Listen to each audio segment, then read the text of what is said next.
Olá pessoal, boa noite, tudo bem? Acho que hoje eu posso falar mais alto um pouquinho, porque meu marido não está em casa. Então, a aula que a professora me chamou para dar foi sobre polígonos.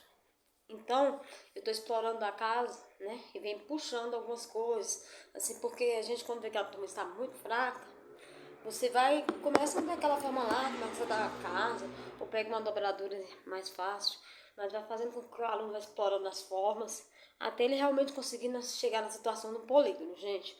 Porque é muito triste chegar ao quinto, ao sexto ano, e a professora já jogar um polígono lá, se a criança não está lembrando nem o que é um quadrado, um retângulo, né?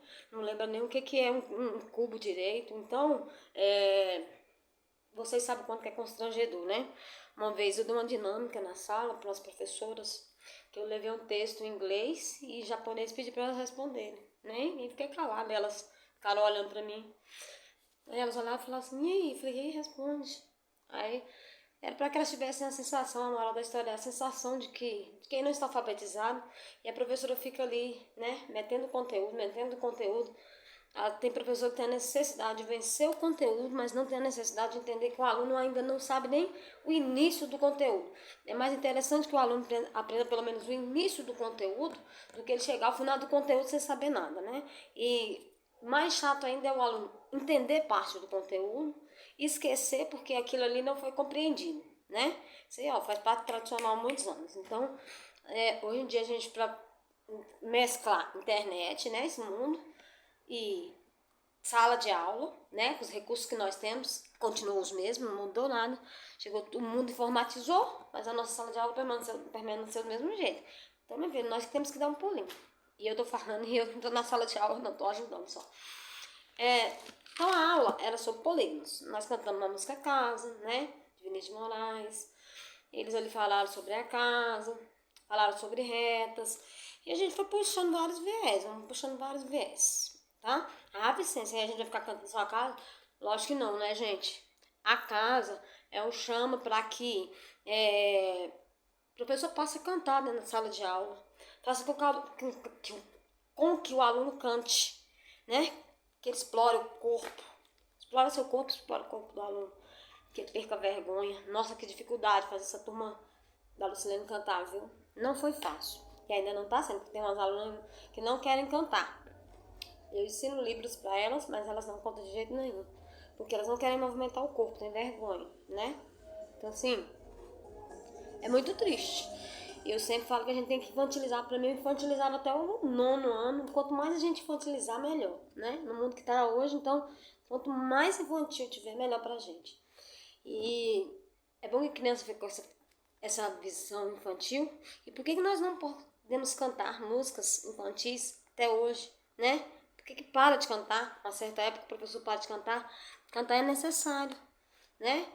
Tanto para a dicção, como para o corpo do aluno, para o seu corpo, professor. O professor está andando assim, ó, já.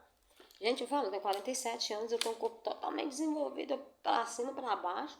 Não tem problema nenhum. Mas eu canto, danço muito. Eu gosto muito disso.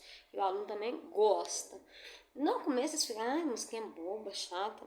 Daquela musiquinha boba, chata, lá você vai explorando ela, ele vai ver que ela não era tão boba e chata assim não. E eles passam a cantar. E eles cantam o tempo todo, depois a vergonha acaba. Isso é porque isso é uma aulinha de polígonos, né, gente? Eu vou fazer essa aula de polígonos aqui, acho que em 3 vídeos. 1, 2 e 3. Primeiro, tem uma coisa muito importante que eu gostaria de deixar aqui bem claro. A questão do ler. O professor lê 1 minuto de sabedoria para o seu aluno, no início da aula. Eu já falei sobre isso, né? Ou um grande ou um pequeno, tá? Porque tem professor que não lê de jeito nenhum em sala de aula. Isso é ruim para o aluno. Gente, se não tiver paciência para ver meus vídeos aqui, vocês nem começam, porque eu falo realmente, sou bem pontual, assim, no que dá certo, no que eu acredito, tá? Então, eu trabalhei muitos anos com isso, eu posso dizer assim, acredito, dá muito certo. Então, o aluno passa a ouvir Minuto de Sabedoria, e ele passa a ser leitor, ele começa a gostar de ler. Ele começa a pedir para ler o Minuto de Sabedoria. E quando ele atrasa, às vezes, ele fica preocupado por causa do Minuto de Sabedoria. Tem mães que chegam na porta da sala de aula desesperada porque o menino vai perder muito de sabedoria. Olha que coisa boa.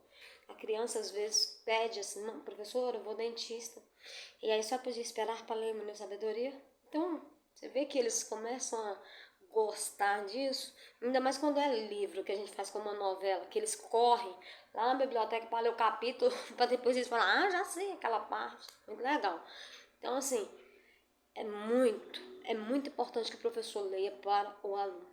Coloquei uma sabedoria aqui, vamos lá, ler para vocês, que eu sou cega, né? Mas vamos lá.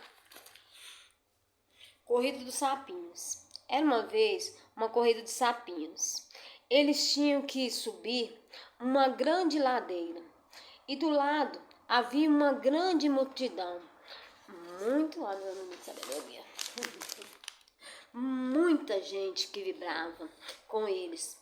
Começou a competição e a multidão dizia: não, não vou conseguir, não vou conseguir. E os sapinhos iam desistindo um a um, menos um deles, que continuava subindo. E a multidão a aclamar: não, não vai conseguir, não vai conseguir. E os sapinhos iam desistindo, menos um, que subia tranquilo, sem esforços. No final da competição, todos os sapinhos desistiram, menos aquele. Todos queriam saber o que aconteceu. E quando foram perguntar ao sapinho como ele conseguiu chegar até o fim, descobriram que ele era surdo. Moral da história: quando queremos fazer alguma coisa que precisa de coragem, não devemos escutar as pessoas que falam que você não vai conseguir. Seja surdo aos apelos negativos. É verdade. Gente, é bom a gente às vezes ser surdo, né? Eu tô fazendo um trabalho muito legal com essa turma, porque eu estou em um luto terrível. E esse trabalho que a Lucilene até me ajudou um pouco a sair desse luto. Então, tá me ajudando no luto. Tô ajudando com uma turma que eu vejo assim que a turma tá bem assim, sabe? Uma turma fraca. Muita coisa vem se trazendo lá atrás, falando que vem da pandemia. Pai e mãe, começa a explorar mais um pouquinho do seu filho.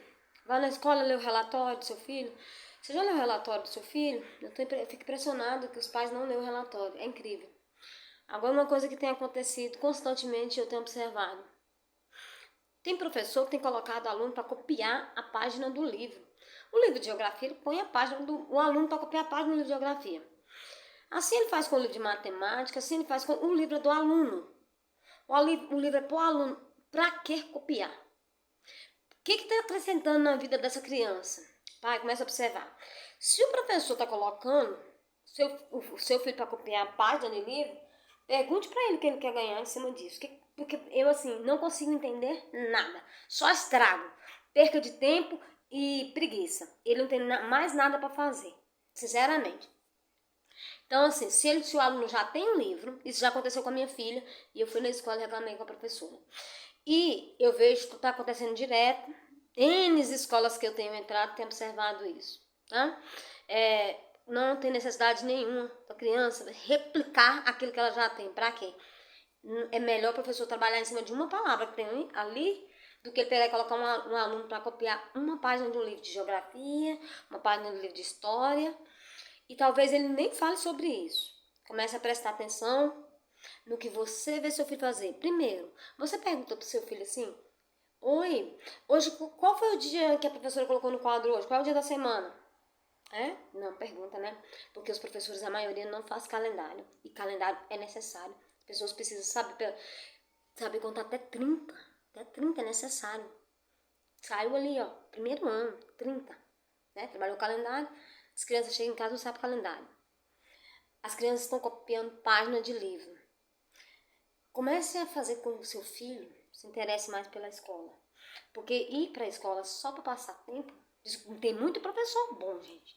Mas eu tenho visto muito professor também que, eu falo, os bons a gente até esquece de falar, né? Mas eu vou falar daqueles que tá atacando a criança, porque aqueles ali tá acertando. Os bons já estão legal e a gente depois dá aqueles elogios. Mas eu fico muito preocupado com o professor que faz esse tipo de coisa. E outra coisa, pai e mãe não lê relatório. O que seu filho tem que ver? Qual o conteúdo, pai e mãe? Nada, né? Não sabe. E aí você diz assim: meu filho tá muito ruim. Seu filho é bom, seu filho é ótimo, seu filho é excelente. Ruim é quem tá deixando ele chegar desse jeito aí, ó. Tem um monte de professor que não estuda porque o pai não se preocupa. Se você se preocupar mais com a qualidade do que seu filho está recebendo, um grãozinho que ele recebeu na escola, vai ser ótimo. Hoje nós temos um grande competidor, né? Que é informática. Então eles estão pegando tudo assim, superficial. Nós temos que aprofundar. E aprofundar não é fácil. Então vamos lá. Esse vai ser só o vídeo de polígonos e o próximo vai ser polígonos mesmo, tá? Não vou falar tanto não, mas era necessário eu falar isso.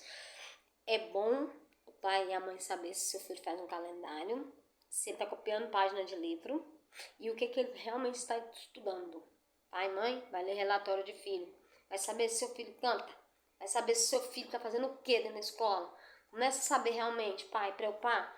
Porque quando o pai preocupa, o professor realmente preocupa também, tá? E fica um abraço, um beijo aí. A gente faz aqui, ó, de coração para que nossas crianças cheguem da melhor forma. A gente quer ir lá no alto, chega tudo tão lindo, a gente só quer espetáculo.